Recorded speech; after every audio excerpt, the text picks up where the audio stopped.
Chapter 7 of the Gospel of Mark is a chapter which speaks about the festival of the tabernacles.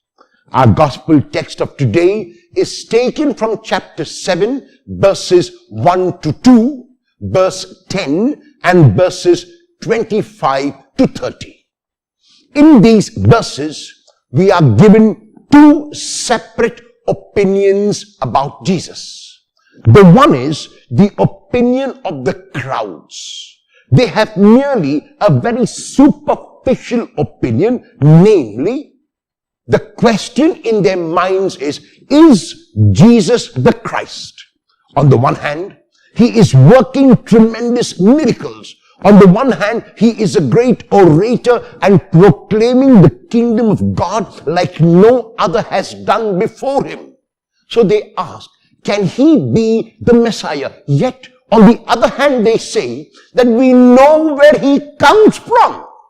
And because we know where he comes from, he cannot be the Messiah. Because the scriptures say that when the Messiah comes, no one will know where he comes from. So the crowd are in a dilemma. The words and actions of Jesus are the words and actions of a Messiah.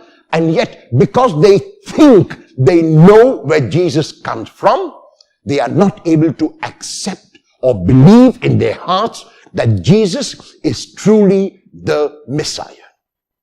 The second group is the group of religious leaders who have completely closed their minds and their hearts to this revelation that Jesus makes. And because it is the Feast of Tabernacles, the feast where people lived in booths or in tents to remember their sojourn from Egypt to the promised land, as a reminder of that journey which they undertook, they would celebrate God's providence to them. And Jesus, in this context, speaks of himself as that tabernacle. The tabernacle which has been sent by God, the booth and the tent which has been sent by God, which he has pitched among us. In the prologue, John tells us that the Word became flesh and pitched his tent among us. That tent, that tabernacle, that booth is not merely an external booth, but it is the Lord himself. And the Lord invites both the people and the religious leaders to come to that tabernacle, to come to that tent, to come to the booth and to rest. But they will not.